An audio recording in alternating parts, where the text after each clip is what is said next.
High Chief Abdulwasiu Káyọ̀dé Kọ́láwọlé. Abdulwasiu yìí gbà yìí lọ́dọ̀ wa, ọmọ Káyọ̀dé gbà yìí lọ́dọ̀ wa, Akọ́láwọlé ti dìlú mọ̀ọ́ká, balẹ̀ ọkọ̀ lù gbà yìí lọ́dọ̀ wa. Abdulwasiu yìí gbà yìí lọ́dọ̀ wa, ọmọ Káyọ̀dé gbà yìí lọ́dọ̀ wa, Akọ́láwọlé ti dìlú mọ̀ọ́ká, balẹ̀ ọkọ̀ lù gbà yìí lọ́dọ̀ wa. Gbogbo èèyàn tó ní lárí ẹ̀sìn mi ẹjẹ́ àjọ débì kan ò ní pẹ́ dé. Ọjọ́ ti pé tá a bí aṣíwájú re ó yẹ ẹjẹ́ àjọ lọ. Ìràwọ̀ ńlá kan láàrin gbùngbùn Akilẹ̀ Ìjẹ̀bú lékún lọ́dún. Ó ti yá ẹjẹ́ abọ́mọ lọ́jọ́ bí yóò ṣẹ̀ṣẹ̀ yìí. High Chief Abdulwasiu ọmọ Káyọ̀dé Kọ́láwọlé ẹkú bíbí re.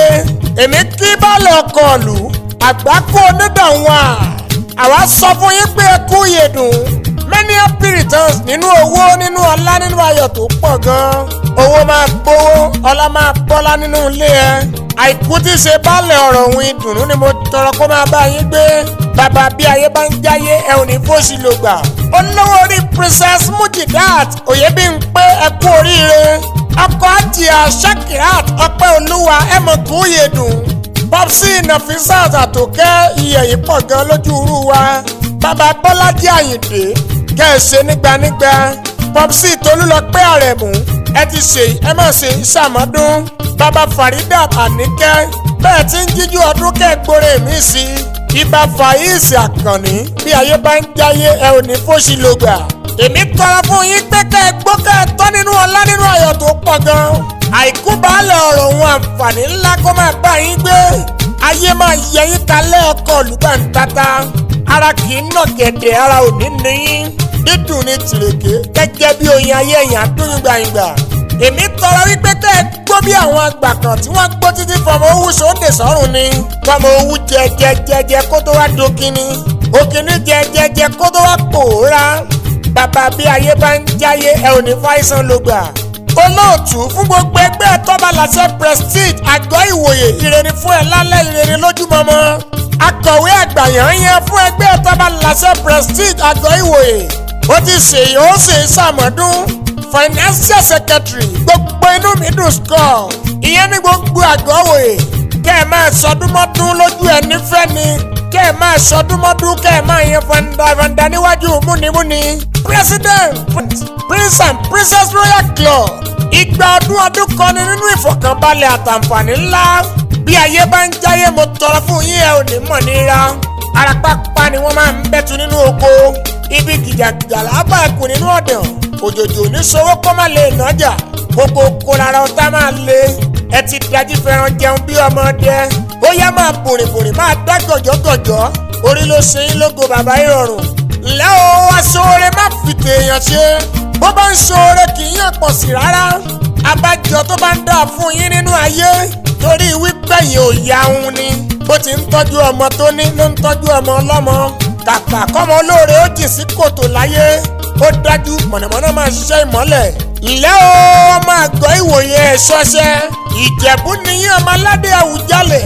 Ìjẹ̀bú ọmọ awúre fàṣẹ banú. Ìrẹ Ìjẹ̀bú lóhùn mi èpè Ìjẹ̀bú òhùn mi. Kò sẹ́ni tó mẹ́gùn wọgbó sára. Bàbá Fágadé ló mẹ́gùn wọgbó rẹ́mọ. Ẹ̀yin lọmọ ẹlẹ́wù wọ̀nyí bí ẹ bá wọ dúdú ẹ tún wọ funfun. Ẹ wọ̀ kán màlàmàlà bí àwọn èrè tútù. Orí ẹ̀yin àfirèrí lọ́jọ́ gbogbo. Orí adìyẹ kì í burú kó yé dúdú. Orí àdín kì í burú kó má yọ lọ́rùn. Béèyàn ní ẹ má lò gbà tó dùn pẹ́. Olúwa rẹ ò ní kíje. Ǹlẹ́ o ọmọ Àgbákò onídà. Ọmọ onídà rárá. Àwọn bàbá yín lọmọ onídà ṣèkúgbé. Ẹ̀yin lọmọ Olúmèrè Àyàyò. Àwọn bàbá yín lọmọ onílé káyàkáyò. Ẹni tí ò yó ẹ̀sìn ló so mọ́nú. Ṣé bẹ́yìn lọmọ mòwe ẹ̀ súdẹ. Ọmọ súdẹ má gbọ̀yà. Ó gbọ̀yà tán ẹ̀sánwó idẹ. Ọmọ balùfọ̀ sí pàkéèlé ọmọ ajá worowóró gbáko. Ẹ̀yin lọmọ kí sí ọmọ àdè yìí. Bàbá yín lọmọ olóbùsọ̀bùsọ̀ ọmọ ògìdá pa bí ẹkùn. Ìran ògìdá ń wẹ̀ lódò gbogbo ọmọge yọwọ́ ọṣẹ. Wọ́n sọ pé tèmi ni ó gbà tèmi ni ó mú. Àwọn bàbá yín lọ máa fa ìṣòwò jèrè. ọmọ kúmọ̀rà ẹ̀yin lọ́mọ ara má ṣe dín ọmọ ìbídàgbà olóhùn iyọ̀ ẹ̀yin lọ́mọ oníkìtì bí ajá má jẹ́ bí ẹni ọmọ ìsàmùrèrè ó ṣàkókò ó ṣàpò idẹ ó ṣàpò ìlẹ̀kẹ̀ tó kẹ́yẹ̀sì àwọn bàbá yín lọ́mọ akẹ́nigbó kẹrù ó bára ọ̀nà ẹ̀yin ò ní tètè kú ẹ̀ fọ̀rọ̀ ọ̀lẹ̀ dọ́mọ ní orí ẹ̀yin àfìrè lọ́jọ́ gbogbo àwa kí yín pé ẹ kú ìmóríkádùn o many happy returns fún bàbá tọ́lọ́ ń kẹ́ tó fi wà kẹ́ ire ni lálẹ́ ire ni ní ìyálẹ̀ta ire ni lọ́sàn-án gba ìgbà yìí kẹ́ ẹ tún daṣọ eré bóra sùn níyẹ̀wò àwa kí yín kú oríire ọjọ́ ìbí tòní many happy returns inú ọlá nínú ayọ̀ tó pọ̀ gan ọ̀kan nínú afẹ́nifẹ́re yín ló ní ká kí yín ká sọ wípé ẹ máa ṣe nígbànígbà Àjìá Saidat aláṣìírí wọn sọ wípé iye yìí pọ̀ wọ́n ní ká sọ pé bẹ́ẹ̀ tí ń ṣe ni kẹ́ ẹ máa ṣe lọ wọ́n ní lórúkọ Ọlọ́run ọba tààlà bẹ́ẹ̀ bá ti ń lọ níre kẹ́ ẹ máa bọ̀ láyọ̀